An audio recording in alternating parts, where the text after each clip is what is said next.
네, 안녕하세요, 구독자님들. 반갑습니다. 어느덧 세 번째 시간이 되었습니다. 아나베프티스트에 대해서 조금씩 관심이 생기시는지 모르겠습니다. 이 영상을 보시는 모든 분들이 요즘 이렇게 젊은 친구들 표현처럼 아나베프티스트에 스며들 수 있기를 바랍니다. 뭐라고 표현해 볼까요? 아며들다? 네, 모든 분들이 아며들 수 있기를. 자, 그러면 이제 세 번째 시간을 한번 출발해 보도록 하겠습니다. 오늘은 여러분과 함께 이 아나베프티스트와 공동체에 대한 이야기, 특별히 신앙 고백을 좀 중심으로 그 공동체에 대한 이야기를 함께 나눠보려고 합니다. 지난 시간에 간단하게 우리가 아나베프티스트의 역사적 태동에 대해서 살펴보았죠. 그들은 국가교회 전통을 거부했고, 또 교회와 국가의 일치에서 오는 여러 사회적 이슈들에 대해서도 단호하게 저항했습니다. 어떤 분은 이러한 아나베프티스트의 모습을 탈 콘스탄틴주의라고 표현했는데 참으로 공감되는 표현입니다. 이 표현은 좀 역사적 해설이 필요한데요. 기독교 역사에서 분기점이라고 할 수 있는 그 사건 가운데 하나가 바로 로마 황제였던 콘스탄티누스 대제 때 있었던 기독교 공인이었습니다. 역사적으로는 AD 313년에 콘스탄티누스가 기독교를 포함한 제국의 모든 종교에 대해 관용을 선언하는 그런 법령을 반포하게 됩니다. 우리가 이것을 밀라노 칙령이라고 말하죠. 수백 년 동안 황제들로부터 탄압받아온 기독교를 공인한 사건입니다. 종교 자유화 정책의 일환으로 기독교는 더 이상 박해받는 종교가 아니라 이제 로마 사회에서 인정받는 종교가 되었습니다. 점차적으로 그 사회적인 지위도 상승하게 되죠. 이러한 사회적인 변화는 기독교 내부 체계에도 급격한 어떤 변화를 가져오게 됩니다. 콘스탄티누스는 거기에서 더 나아가서 그동안 국가가 몰수했던 교회의 재산을 돌려주었고 자신의 사재를 털어서 교회를 새롭게 건립하기도 했습니다. 여기서 더 나아가서 이후에 테오도시우스 황제 때는 기독교가 국가의 로마 제국의 국교가 되기에 이릅니다. 사실 이러한 종교 정책들이 점점 교회가 국가 권력의 단맛에 취하는 결과를 가져오게 되는 것이죠. 이러한 시대적인 변화는 결국 국가와 교회가 하나 되는 시스템, 교회가 세상을 지배하는 모습으로 나아가게 됩니다. 이것을 우리는 크리스텐덤이라고 부르죠. 우리나라 말로 표현한다면 기독교 왕국이라고 표현할 수 있겠습니다. 이런 세상에서 국가 교회를 거부하고 또 기독교가 지배하는 세상에 저항한 이 아나베프티스트는 말 그대로 탈콘스탄틴주의를 표방했던 것입니다. 그들은 세속 권력의 그늘에서 벗어나 변방으로 소외된 그 예수 그리스도를 온전히 발견하고자 했던 것입니다. 그렇기 때문에 이 아나베프티스트 공동체의 가장 중요한 특징을 예수 중심의 성경 해석 그리고 예수 따름의 제자도라고 정리해 볼 수 있겠습니다. 특히 이들은 이러한 자신의 공동체적 특징과 또 신념을 신앙 고백에 오롯이 담아냈습니다. 아나베프티스트 공동체의 신앙 고백은 그런 의미에서 그들의 정체성을 담은 것이기도 했고 신자의 삶과 또 실천을 온전히 담고자 했던 그런 선언서와도 같았다고 볼 수 있습니다. 여기서 주목할 점이 한 가지가 있습니다. 바로 아나베프티스트 공동체는 신조가 아니라 고백으로 자신들의 신앙을 표현했다는 점입니다. 신조와 고백, 무엇이 다를까요? 같은 것일까요? 다른 것일까요?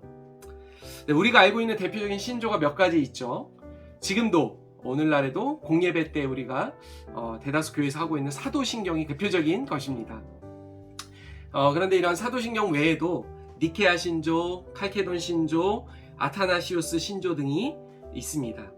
역사적으로 이 신조가 문제가 되었던 것은 그것이 형식적이고 획일적이었으며 강제성을 띄었고 신앙에 있어서 우위성을 지녔기 때문이었습니다.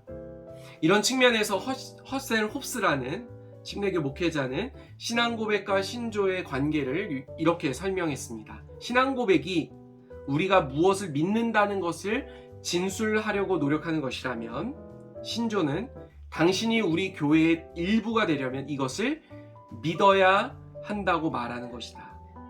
신앙 고백이 신조로 변하면 그때부터 그 신조는 나와 다른 사람의 신앙을 탄압하고 억압하는 역할을 하기 위한 것으로 변질되기가 쉽습니다. 마치 신앙을 검열하는 기준이 신조가 되는 것이죠. 이제 신조와 신앙 고백이 좀 어떤 차이를 지니는지 좀 대략 감이 오실 거라는 생각이 듭니다. 아나베프티스트 공동체는 당시 획일적인 형식으로 강제되고 있던 신조가 아니라 공동체의 합의된 신앙 고백을 나눔으로써 공동체의 정체성과 지향점을 온전히 드러냈습니다. 1527년 슐라이타임 신앙 고백에서부터 출발해서 1995년 메노나이트 관점에서의 신앙의 고백이 나오기까지 아나베프티스트들은 다양한 환경에서 다양한 목적을 위해 또 다양한 아나베프티스트 공동체들에 의해서 신앙 고백을 만들고 또 나누었습니다. 그렇게 오늘날 우리가 아나베프티스트 공동체를 이해하기 위해서는 그들의 신앙 고백을 살펴보는 것이 매우 중요한 것이라고 할 수 있습니다. 역사적으로 기록된 수많은 신앙 고백들을 이 시간 모두 다 살펴볼 수는 없겠죠. 그래서 제가 대략 2가지 정도 아주 중요한 신앙 고백서를 여러분과 함께 나눠보려고 합니다. 첫 번째 신앙 고백은 바로 슐라이타임 신앙 고백서입니다. 이 신앙 고백서는 1527년 2월 24일 샤프하우젠 인근에 있었던 슐라이타임이라는 작은 마을에서 개최된 아나베프티스트 공동체 총회에서 합의된 신앙 고백서입니다. 아나베프티스트를 대표하는 첫 번째 신앙 고백서라고도 할 수 있습니다. 슐라이타임 신앙 고백은 전체 7개의 조항으로 구성되어 있고 당시 스위스 형제단의 신앙적 견해를 연구하는 일에 굉장히 중요한 문헌 자료라고 할 수 있습니다. 실제로 이후에 등장하는 대부분의 아나베프티스트 신앙 고백서들이 바로 이 슐라이타임 신앙 고백에 기초하고 있다고 말해도 과언이 아닐 것입니다. 7개 조항은 침례, 출교, 주의 만찬, 세상으로부터의 분리, 교회 목회자들, 칼 혹은 무력, 그리고 맹세에 대한 것입니다. 7개 조항의 전체적인 내용은 주로 신자의 윤리적인 삶을 다루고 있습니다. 교리적인 내용의 고백을 중요하게 여겼던 신조와 달리 이 슐라이타임 신앙 고백은 성경에 비추어 신자의 삶에 초점을 맞추었다는 점에서 분명한 차별점이 있다고 볼 수 있습니다. 우리가 그 7개 항목에 대해서 간단하게 조금 한번 살펴볼 텐데요. 첫 번째 침례 항목을 통해서는 이 성경 본문을 들어 유아 세례를 단호하게 반대하면서 침례의 참 의미가 무엇인지를 고백했습니다. 그리고 좀 우리가 이 슐라이타임 신앙 고백에서 독특한 것이라고 볼 수 있는 것은 바로 공동체 권징과 출교에 대한 항목입니다. 마태복음 18장을 바탕으로 해서 공동체에 정해진 절차에 따라 이 출교에 동의한다라는 고백입니다. 죄를 지었으면 다른 사람들에게 본보기가 되도록 모든 사람 앞에서 권징을 받아야 했습니다. 오늘날 교회가 복음 안에서 이루어져야 될 권징이나 출교의 모습을 잃어버렸다는 것을 생각해 본다면 초기 아나베프티스트 공동체의 출교에 대한 고백은 공동체의 정체성과 관련해서 우리에게 주는 메시지가 있다는 생각이 듭니다. 주의 만찬에 대해서는 침례를 받은 신자만이 참여할 수 있는 것으로 규정함으로써 분명한 기준을 정했다고 볼 수 있습니다. 오늘날 표현으로 본다면 제한적인 성찬이었다고 볼 수 있습니다. 그리고 세상으로부터의 분리에 대한 공동체의 고백은 아나베프티스트 공동체가 세상과 어떻게 관계를 설정하고 있는지를 잘 드러내고 있습니다. 세상과 악으로부터 철저히 분리되어야 한다는 고백은 사실 매우 이원론적으로 보이기도 합니다. 이는 아나베프티스트 공동체가 세상으로부터 분리주의적 성향을 띠는 그런 이유를 우리에게 보여주고 있는 것이죠. 또 한 가지 우리가 주목해 보아야 할 점은 슐라이타임 신앙 고백이 목회자들에 대해서 공동체적으로 합의했다는 것입니다. 그들은 목회자를 교회 외부의 사람들로부터 철저하게 좋은 평판을 받는 사람이어야 한다고 그렇게 이야기하면서 동시에 이 목회자는 말씀을 읽고 권고하고 가르치는 일, 또 권징과 출교를 내리는 일, 형제 자매를 위해 기도를 인도하는 일, 또 주의 만찬을 집례하는 일 등등 여러 가지 역할들을 함께 규정해 놓았습니다. 아나베프티스트 공동체는 초창기부터 이 공동체의 목회자의 위치와 역할에 대해서 매우 상세하게 합의했다는 것을 우리가 살펴볼 수 있는 대목이죠. 시공을 초월해서 오늘날 우리에게 적용해도 무방한 고백이라는 생각이 듭니다. 또한 무력, 검에 대해서는 아주 단호하게 이들만의 입장이 나타나고 있습니다. 무력은 세상에 주어진 것으로 악을 막기 위해서 주어졌을 뿐, 교회는 초창기부터 폭력에 대해서 매우 단호하게 그것을 거절했다는 것이 이 조항의 핵심입니다. 그렇기 때문에 그들 공동체에서 죄를 지어서 출교되는 사람들에 대해서도 아나베티스트 공동체는 경고와 명령을 했을 뿐 어떤 물리적인 힘의 사용을 하지 않았었습니다. 마지막으로 맹세에 대해서는 성경의 말씀을 들어서 철저하게 금지시켰습니다. 무엇보다 인간의 유한성과 한계를 인정한다면 맹세는 결코 이행할 수 없는 것이라고 본 것이죠. 슐라이타임 신앙 고백은 오늘날 우리에게도 중요한 방향을 제시해주고 있습니다. 공동체의 정체성을 지키기 위한 기준이 무엇인지, 그리고 이를 위한 목회자의 역할이 무엇인지, 또 평화를 증언하는 공동체의 모습은 무엇이 되어야 할지 등등에 대해서 우리에게 말해주고 있죠. 그러나 그럼에도 이 슐라이타임 신앙 고백은 세상과의 관계를 너무 이분법적으로 설정했다는 아쉬움이 있습니다. 그러나 이 부분 또한 초기 아나베티스트 공동체가 처한 상황을 고려해 본다면 아주 이해되지 않는 부분은 아닙니다. 왜냐하면 당시 그들은 자신들을 박해하는 그 박해자들을 피해서 쫓기며 살아야 했기 때문이죠. 두 번째 우리가 살펴볼 신앙 고백은 도르트 레흐트 신앙 고백입니다. 이 슐라이타임 신앙 고백이 나오고 나서 약 100년 후에 네덜란드에서 등장한 이 신앙 고백서는 슐라이타임 신앙 고백을 근간으로 새로운 교리와 실질적인 지침들이 더 보강되었습니다.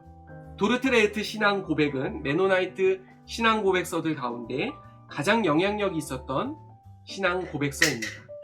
1625년 네덜란드의 메노나이트 리더였던 이 아드리안 코넬리우스에 의해서 이 초안이 작성되었고, 또 1632년 교회 회의에서 공식적으로 채택됨으로써 지역 공동체들을 하나로 묶는 그런 기초가 되었습니다. 사실 이 신앙 고백서는 현재 미국의 메노나이트 교회들에게도 상당한 영향력을 미치고 있습니다. 7개 조항에 불과했던 슐라이타임 신앙 고백서에서 더 확대되어서 전체 18개 조항으로 쓰여진 도르트 레흐트 신앙 고백의 신학적인 골자는 우주의 창조주로서의 하나님, 인간의 타락, 회복과 화해의 예수, 신약에 계시된 그리스도의 법, 회개와 삶의 변화, 세족식, 세속 권위의 인정, 죄지은 자와의 분리, 죽은 자의 부활 등등입니다. 도르트 레흐트 신앙 고백은 사실 교회의 본질이 되는 아주 중요한 내용에 대해서 다루고 있고, 특히 우리가 주목해 보아야 될 점은 그동안 자주 간과되었던 세족식을 성경의 내용을 바탕으로 교회의 실행 예식으로 복원시켰다는 점입니다. 오늘날 세족식은 교회에서 사라진 풍경 가운데 하나입니다. 현대사회에서 누군가의 발을 씻긴다는 것은 매우 부담스러운 행위가 될 수 있습니다. 하지만 아나베티스트 공동체는 서로의 발을 씻겨주는 것을 진정한 겸손의 표시로 받아들였고, 서로를 향한 발 씻김이 그리스도 안에서 거룩해지는 모습이라고 생각했습니다. 오늘날 대안은 교회의 상징에서 멀어졌지만 예수는 자신이 행하는 사역의 의미를 아주 분명하게 보여주는 모습으로 대화와 수건을 통해 종의 모습을 드러냈습니다. 교회 공동체가 서로 종이 되는 공동체라면 서로를 향한 발 씻김은 매우 중요한 교육적 효과를 줄 수 있는 것이죠. 그리고 대야와 수건은 교회됨을 드러내는 아주 중요한 상징이 될 수 있다고 생각이 듭니다. 예수께서 제자들의 발을 씻기신 후에 그들에게 자신을 본받아서 따르라고 추청하신 것에 순종해서 아나베티스트 공동체는 섬김의 자리, 또 낮아짐의 자리로 계속 나아가고자 했던 것입니다. 또한 세속 권위에 대해서 시민정부를 하나의 하나님의 사역자로 인정했다는 점에 있어서 눈길이 가기도 합니다. 이전의 강경한 기조에서 달라진 느낌을 우리가 받을 수 있기 때문이죠. 사실 도르트 레흐트 신앙 고백에서도 살펴볼 다양한 여러 대목들이 있지만 우리가 모두 살펴본다면 이 유튜브 시간이 한없이 길어질 것 같아서 제가 몇 가지 주목해서 볼 수 있는 지점들을 좀 여러분하고 나누어 보았습니다.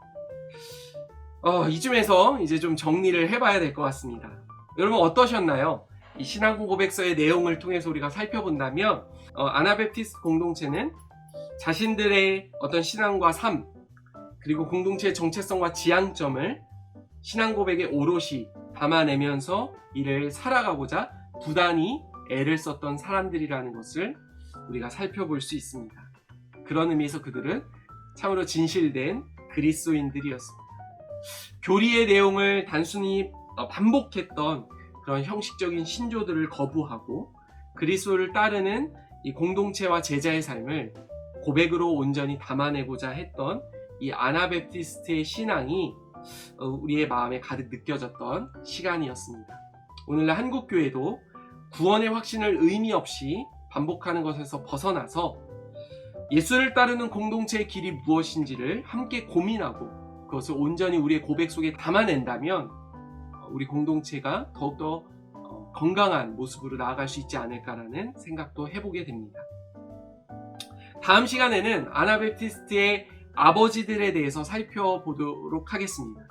점점 아나베프티스트 이야기가 진행될수록 그동안 몰랐던 아나베프티스트의 신앙의 정수가 우리에게 묵직하게 다가왔으면 좋겠다는 생각을 해보게 됩니다. 그럼 여러분과 다음 시간에 또 아나베프티스트의 아버지들이라는 주제로 찾아뵙도록 하겠습니다. 그 시간까지 여러분 모두들 건강하시고 평안하셨으면 좋겠습니다. 여러분 감사합니다.